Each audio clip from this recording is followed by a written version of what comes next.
bien interesante cómo las mujeres ven mayor longitud de onda. A eso me refiero con mayor tonos. O sea, que te dice tu mujer, vamos a comprar unos zapatos para el hombre, como interpreto. Comprar, cazar zapatos. Los más baratos, los más rápidos, lo menos posible de tiempo que pueda, mejor.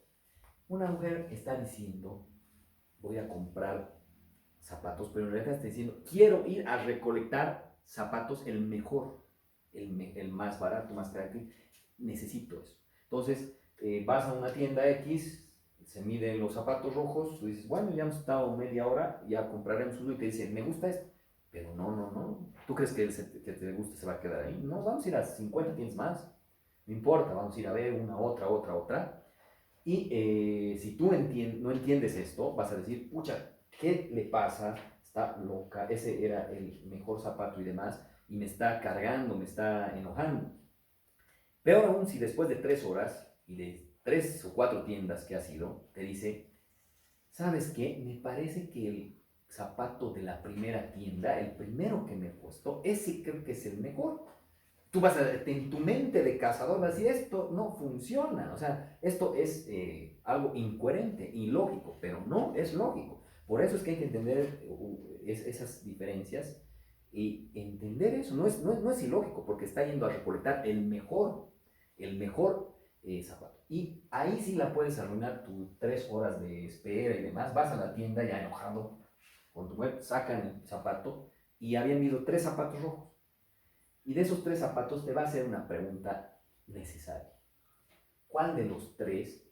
Bueno, a veces llega a dos por suerte, aunque sea tienes la 50% de probabilidades de acertar. Te va a decir, ¿cuál te parece mejor? Tú que ya has estado 3 horas y media, encima te ha llevado a 3 lugares diferentes y te vuelve a la misma tienda, puedes estallar en facilito, ¿no? Es decir, cualquier pinche zapato es el mismo, le dices, ya.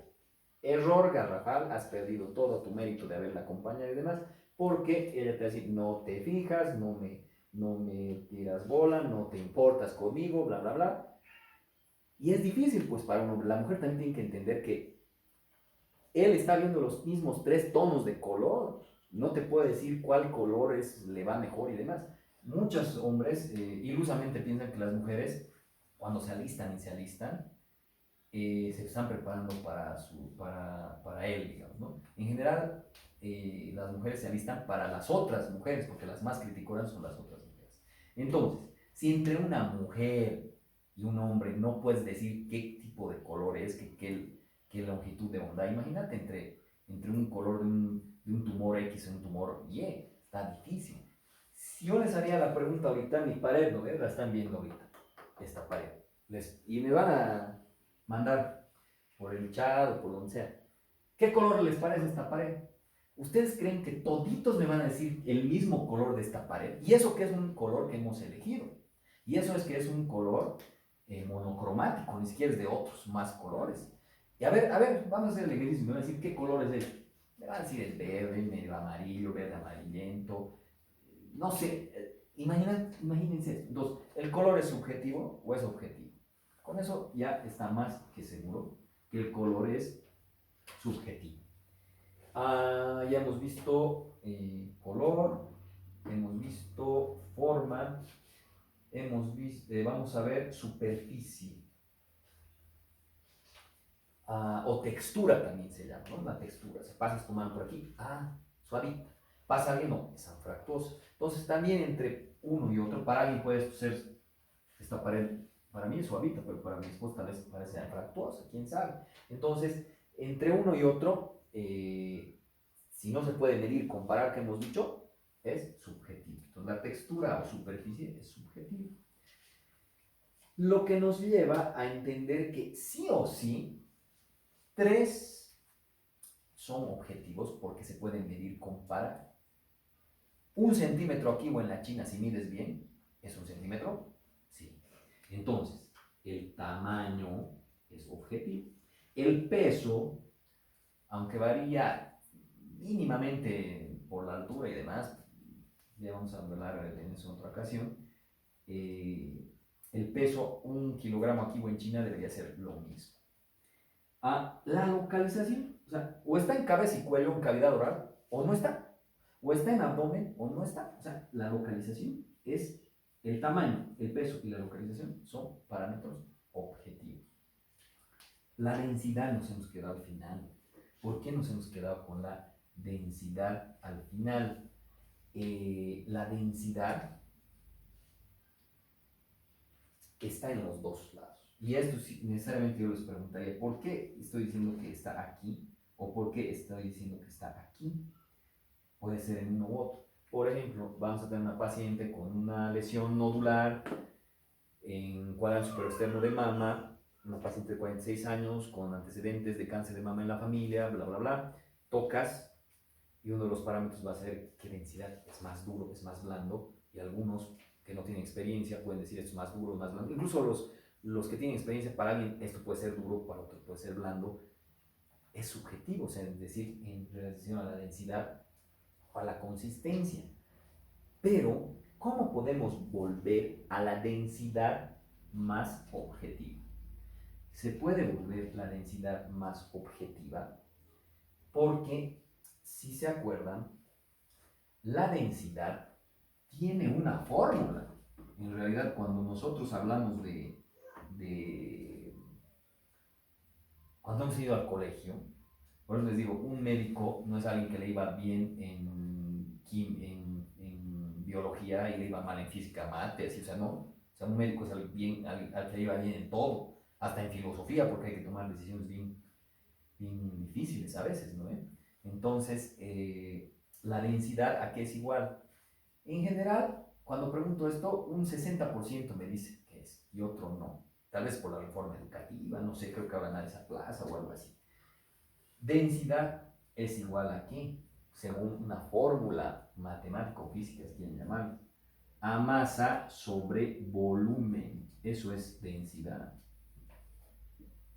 Vale decir, y aquí hay que explicar, pues, qué cosa es cada cosa. Masa se refiere al peso y volumen se refiere al tamaño, pero al tamaño en las tres dimensiones. ¿Cuáles son esas tres dimensiones? Así dibujamos, ¿no? X, Y, el eje X, el X, Y y el eje Z, así, porque aquí es virtual, ¿no? O sea, no se puede ver. ¿A qué se refiere esas tres dimensiones? Adelante, atrás, a un lado, al otro, arriba, abajo, en las tres dimensiones. ¿Qué tamaño tiene? Por ejemplo, un cubo, ¿no ven? Un cubo tiene tres dimensiones: ancho por largo por profundidad, si quieres, ¿no? Entonces, las tres multiplicadas, si mide 3 por 3 por 3, o sea, se multiplica 3 por 3, 9 3 por 9, 27. Ese es el volumen. Entonces, densidad es igual a ¿qué? Al peso sobre, dividido entre el volumen. Eso nos da cosas interesantes, porque habíamos dicho, ¿cómo volver la densidad a un parámetro objetivo? Y al decir un parámetro objetivo, un parámetro que se puede medir, se puede comparar. Si yo quisiera, por ejemplo, y esa es una pregunta de examen teórico y práctico, ¿cómo puedo yo en el examen prenatal medir o pesar al producto, a un bebé? ¿Cómo lo puedo pesar? Te sale un peso. O, sin ir lejos, paciente hombre, 68 años de edad, con motivo de consulta, micciones muy frecuentes en la noche. No dolorosa, no tiene sangre, probablemente tiene una hiperplasia prostática, ¿no? Porque por la próstata pasa la uretra y lo cierra. Y eso hace que tenga una vejiga de esfuerzo, incluso, ¿no? O sea, y goteo terminal y todo eso que van a llevar en semiología. Pero ¿cómo sé cuánto pesa la próstata? Porque de acuerdo al peso voy a decidir si tiene un determinado peso. Para los que van a ser urólogos, se va a ir a un tipo de cirugía; si tiene otro determinado peso, a otro tipo de cirugía; o si tiene otro determinado peso, tal vez incluso hasta tratamiento farmacológico antes de meterle cuchillo a la próstata. Entonces, ¿cómo podemos nosotros saber el peso por una ecografía, por ejemplo? Porque te dan el peso de tu próstata. Facilito, pues. Si despejamos el peso, que es la masa, diríamos que masa es igual a densidad, porque esta relación es directamente proporcional, ¿no? A mayor densidad, mayor peso o masa. A mayor densidad, menor volumen, porque está dividiendo, es menos es inversamente proporcional. Esto ya se ha dado en las clases del colegio incluso, pero a veces nunca se entiende eso. ¿Qué es eso de directamente proporcional? O sea, cuando hay más densidad, hay más peso. Cuando hay más densidad, hay menos volumen en general. ¿Cómo podemos explicarlo esto de una manera concisa, precisa y maciza, como diría mi jefe? Tienes un metro cuadrado de algodón, o un metro cúbico, perdón, ¿no? O sea, un cubo de algodón. Y tienes un cubo de hierro. ¿Cuál pesa más?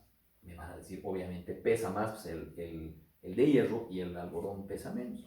Entonces, ¿cuál es más denso, si les digo?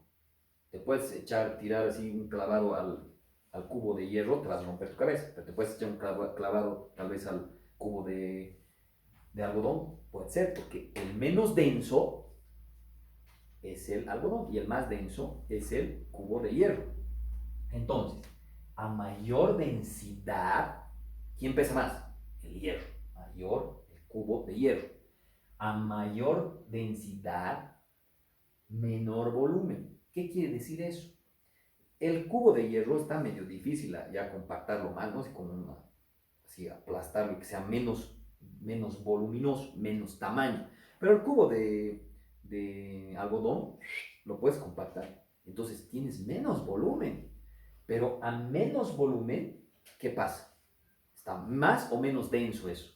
O sea, lo compactas más, mayor densidad. Entonces aquí se cumplen las reglas, ¿no? A mayor densidad, mayor peso, pero a mayor densidad, menor volumen. Y eso es interesante, porque cuando tú despejas el peso o la masa, es densidad por volumen. Y eso quiere decir que tú puedes generar el peso de acuerdo a si tuvieras la densidad y si tienes el volumen. En una ecografía es fácil ver el tamaño en las tres dimensiones. Sí, es operador dependiente, puede fallar algo, ¿no? El tamaño en las tres dimensiones. Y tú me dirás, sí, tengo un número aquí, doctor, pero me falta este otro número, el número de la densidad. La densidad en imagenología va de acuerdo al color. Es decir, cuando nosotros hacemos una radiografía, que es el primer examen imagenológico que se hace, que se ha descubierto, etcétera, etcétera, les voy a pedir que busquen quién era Marie Curie y qué hizo. Es además de las descripciones que se va a pedir, quién es Marie Curie, cómo es la historia de las radiografías, porque ahorita ya no vamos a extendernos a esa parte, pero en general lo básico de una radiografía es que algo que es más blanco es más denso y algo que es más negro es menos denso. En realidad, una radiografía es como tu negativo. Yo sé que ahorita decir el negativo de una foto, y todos van a decir, ¿qué cosa es eso, doctor? Porque ustedes son generación millennial, ¿no ve? ¿Cuántos habrán revelado sus fotos, si acaso? En realidad, ni siquiera yo creo que ninguno de ustedes han revelado fotos. Lo que han hecho es a imprimir fotos, porque son digitales ya tus fotos. Pero nosotros antiguitos, cuando sacábamos foto, ¿qué hacíamos? Sacábamos foto y había un rollo. Ese rollo era el negativo. Ese rollo, después de que terminabas de sacar fotos, se enrollaba y si lo abrías, lo velabas y todas tus fotos iban al diablo. Entonces eso recién llevabas al estudio de fotografía y te las revelaban y te daban el negativo por si querías alguna vez otra foto. El negativo es el contrario del color. Para no hacerla larga, cuando las fotos eran en blanco y negro, si ahorita yo les sacara una foto y están toditos con su bata blanca, entonces en teoría saldrían con su bata blanca, pero si yo le hago el negativo, es el contrario de ese color, o sea que la bata blanca se vería negra. Eso hacemos en la radiografía.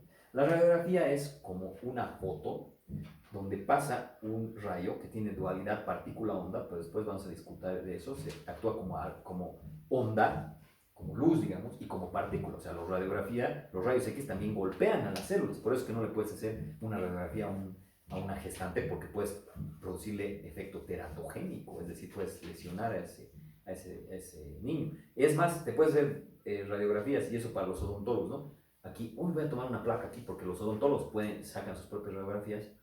Ocha, no me ha salido bien, otrita. Ocha, no me ha salido bien, otrita. Ah, ya, le hago un tratamiento de conducto. Y al día siguiente, para hacerlo rápido, otra vez que venga el paciente y le hago 5 radiografías, no puedes, lo estás exponiendo un montón. Tienes cierta cantidad de tolerancia a esa, porque es dualidad partícula-onda. Te está golpeando.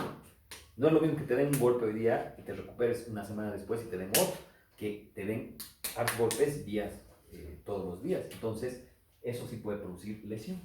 Entonces, en realidad es una luz que penetra la radiografía, pero la radiografía, cuando los rayos X penetran los tejidos blandos, pero se chocan ¿dónde? En los tejidos duros o densos. Los menos densos pasan, los más densos, pum, se chocan. Y aquí atrás ponemos nuestra hojita para revelar, digamos, ¿no? Revelamos. Si ahorita me proyectan una luz aquí, atrás se va a generar una sombra. ¿Y esa sombra de qué color es? Voy a hacer de cuenta que voy a escuchar negra, ¿no ve? Esa sombra negra aquí atrás es lo que pasa en una radiografía. En realidad, si esos rayos X pueden pasar tus tejidos blandos, pero no tus huesos, lo que produciría sería una sombra atrás de tus huesos. Pero esa sombra, ¿de qué color es? Negra.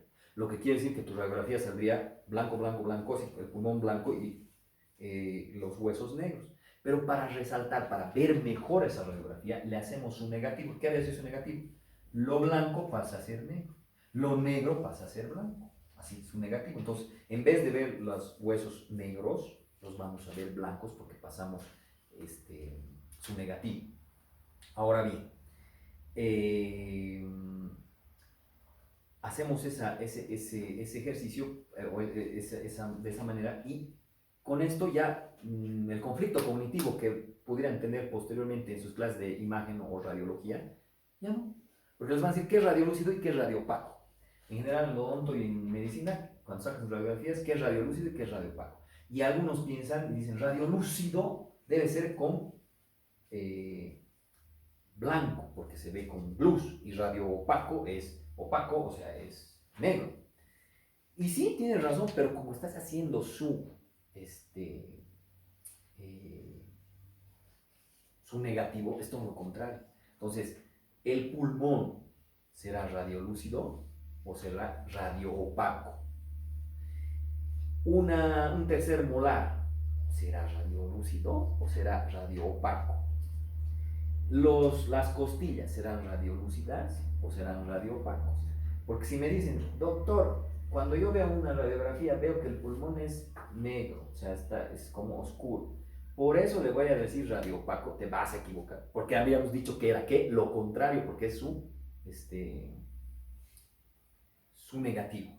Entonces, me van a hacer un comentario de 5 estructuras que sean radiolúcidas y 5 que sean radiopacas. Y ahí van a entender que lo que te suena a blanco, sí es blanco, pero originalmente, pero luego cambia porque le hacemos su negativo. Entonces, la computadora en una ecografía, en una tomografía, en lo que sea, te da esto, te da la densidad según si es más blanco, más blanco, más blanco, más negro, hasta oscuro. Es más, en las tomografías antiguas, ahora ya no he visto tanto, en una tomografía hay como unos cuadraditos, te dicen densidad agua, densidad hueso, densidad, ¿de acuerdo a qué? Al color. Y sí, eso mejora, porque si tú ves una radiografía y ves con eso y dices, ah, este blanco es igual a este blanco, o sea, es de hueso, o este negro es igual a líquido, o es de acceso, porque es medio plomo, así. Plomo estoy diciendo porque es medio denso, una densidad media, entonces ya se entiende, ¿no? Esto.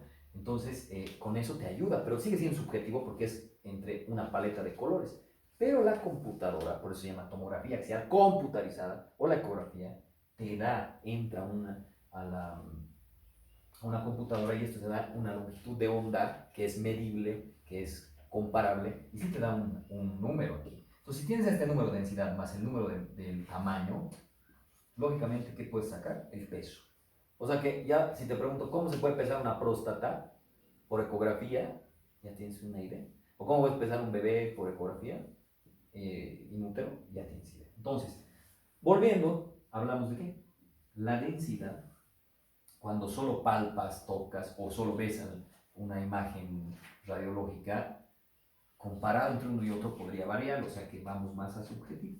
Pero si la densidad es medida por un examen imagenológico, sí es más objetivo. Entonces, cuando yo te pregunté cuáles parámetros son subjetivos, forma, color, superficie y la densidad podría ser subjetiva O también puede ser, si usas un examen imagenológico, más objetivo y además se le suman el tamaño, el peso y la localización. Entonces, hemos visto que la descripción macro tiene un objetivo. El objetivo es llegar a una hipótesis diagnóstica. ¿En base a qué? A hacer 7 parámetros, describir 7 parámetros. Esos 7 parámetros son forma, tamaño, superficie, localización, color, peso. Algunos son más subjetivos y otros más objetivos. Con eso no quiero decir que algunos son más importantes que otros, pero en general los más objetivos te dan mayor claridad para llegar aquí. ¿Cómo volver los subjetivos un poco más objetivos? Comparando. Forma piriforme, color como una manzana o como una pera, superficie, etc. Entonces, si tú comparas estas cosas con algo, lo vuelves un poco más objetivo. La idea es que sumados todos estos, te tienen que dar qué cosa? Una hipótesis diagnóstica. Ahora bien, en la práctica yo siempre hago este ejercicio. El ejercicio tiene que ver con la pregunta y me van a comentar ahí, por favor, ¿cuál sería, si yo les pregunto, de los 7 parámetros, cuál es el parámetro más importante? Unos me van a decir la forma, otros me van a decir la superficie, otros el peso, otros el color. Así va a haber como una discusión. Y yo les doy este ejemplo siempre. Paciente, mujer de 45 años de edad, con lesión en región geniana derecha. Esta mujer tiene antecedentes de tener tez blanca y exposición prolongada al sol porque le encantan las camas solares, le encanta estar bronceada, bla, bla, bla. Y empieza a tener una lesión exofítica irregular, anfractuosa, heterogénea, de bordes poco definidos, no sé dónde comienza, dónde termina, dura, adherida a planos profundos, o sea, aquí muévese, en región geniana derecha. En este caso, y además es de color negro. ¿Qué tiene? Usted me va a decir, doctor, parece que creo que tiene cáncer. De piel puede ser, porque le ha parecido, etc. Y ahí es donde nosotros, si yo te digo, podría ser un melanoma, tal vez me dices, sí, puede ser un melanoma, porque el melanoma es café, negruzco, etcétera, etcétera. ¿Cuál ha sido el parámetro que te ha dado la pauta para decir que es melanoma? Obviamente el color. Lo que quiere decir que entonces tú dirías, no, el color es el principal. No, porque en un cáncer de mama, por ejemplo, usted dice que es amarillento, no sé qué, o grisáceo y demás, no repercute. Entonces, en algunos casos, algunos parámetros son más importantes que otros y otros no. En función a qué se da necesariamente a la localización. Si yo les pregunto cuál es el parámetro más importante, es la localización. Porque según dónde esté, le va a dar contexto a los demás, le va a dar entendimiento, le va a dar jerarquía, es decir, va a darle entendimiento, se va a ordenar todo esto. Por si, por ejemplo, les digo, lesión, irregularmente ovoide, consistencia pétrea de 1.5 por 1.5 de color blanco. ¿Qué es? Y es lo que me han preguntado en el chat, en el grupo este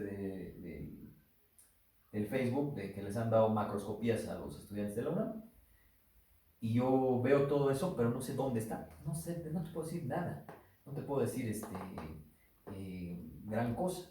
No te puedo decir si realmente es una lesión o es algo normal, por ejemplo. ¿A qué me refiero con eso? Por ahí es el maleolo irregularmente ovoide, consistencia dura, de color blanco. En ese momento, cuando te he dicho dónde estaba, todo ha tenido sentido, ¿no? Todos los demás parámetros se han ordenado en tu mente y has dicho, ya. Pero, si por ejemplo te digo lo mismo, lesión, irregularmente voy, bla, bla, bla, pero te digo que es mujer y está en mama, el contexto ya es diferente, no va a decir es algo normal, seguramente va a decir, no, no puedes tener una bola dura aquí, blanca, no debe ser normal. Entonces, fíjense cómo cambia en relación a qué. a la localización. Según la localización, todo empieza a tener sentido, es decir, todo empieza a tener contexto. Entonces, si me preguntas cuál es el parámetro principal, te voy a decir siempre la localización porque da sentido a los demás. Si les pregunto cuál es el segundo, el tercero, el cuarto, el quinto, el séptimo y demás, no te puedo decir, doctor, me vas a decir por qué me vas a decir eso.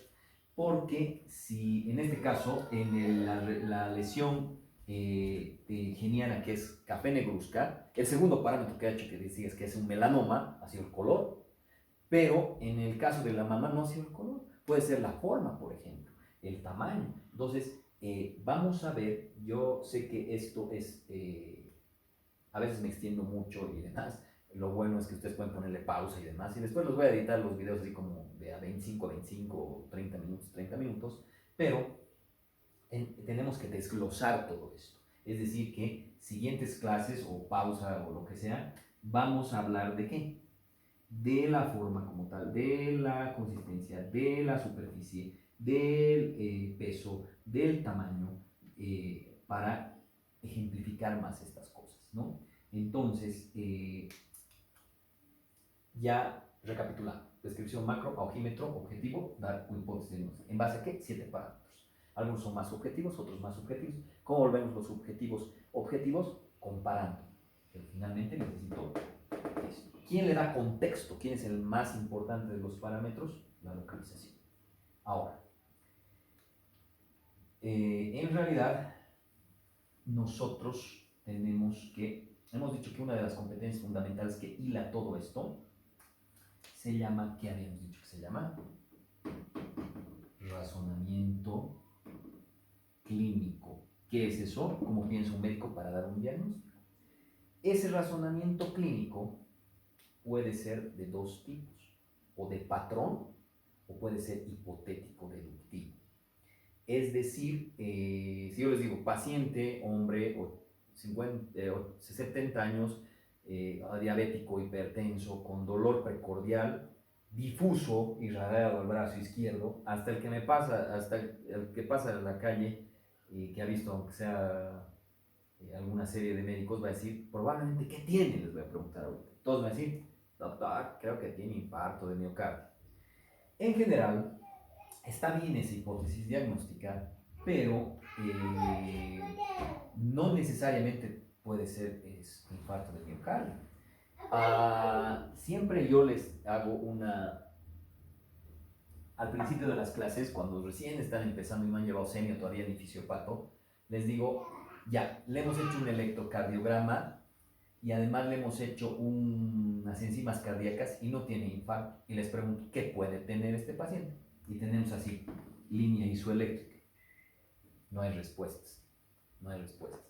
Después de unos meses que ya han llevado fisiopato y han llevado semio, en realidad me dicen, unos 3, 4 más, dicen, doctor, puede ser una angina. Doctor, puede ser a nivel de problema de esófago. Varias cosas me pueden decir. Y yo les digo, no es angina, no es problema de esófago, es un dolor visceral, no es somático. ¿Qué es?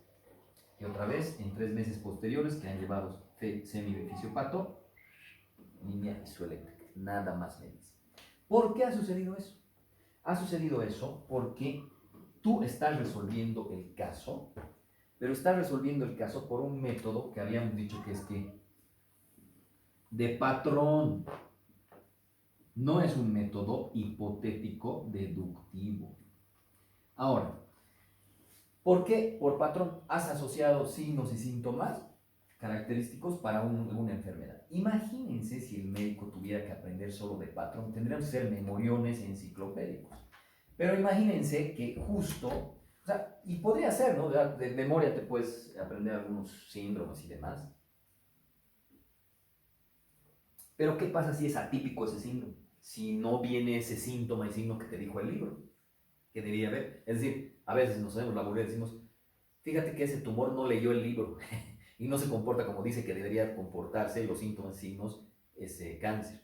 Entonces, lo que pasa es que esos patrones pueden fallar. Puede ser que a veces había unos y a veces no habían otros síntomas, signos que deberían estar. y además podrían superponerse. ¿Qué pasa si tiene dos enfermedades a la vez y están superpuestas? O sea, ahí sí fallas con el patrón. Como que ahorita te digo, dolor precordial difuso alrededor del brazo izquierdo y me dices 3, 5, 10 posibles diagnósticos, pero te digo, ninguno de esos es. ¿Y ahora qué hacemos? Le decimos, en mi libro ya no hay más. No, recurrimos aquí al método hipotético deductivo. El método hipotético deductivo es un método exhaustivo, es de pensamiento superior, donde se tiene que hacer causa, efecto, inferencias, metacognición. Sí, vamos a practicar esto porque necesitas tener los dos métodos. Después de que yo les doy el método de razonamiento clínico, que va a ser un video aparte, el estudiante lo que hace es ser hincha del método hipotético deductivo y dice, no, yo quiero ser un doctor House y el doctor Villarroel me está inculcado, yo quiero ser un doctor House. Sí. Pero el método hipotético deductivo, el problema es que es tan largo, tan exhaustivo y además necesitas conocimientos claros, concisos y precisos de materias fundamentales básicas. Básicas me refiero a anatomía, fisio, anato, bioquímica, pero no estoy hablando memorísticos enciclopédicos, sino ya digeridos. No la rama de la rama de la rama de la rama, que a veces está y a veces no está, ¿por qué? O cuántos ATP salen de un ciclo de Krebs. No estamos hablando de, estamos hablando de conocimientos realmente útiles y esa es la desventaja. A veces cuando intento hacer esto, necesitamos ir atrás porque tu aprendizaje significativo, tu AS, no se quedó.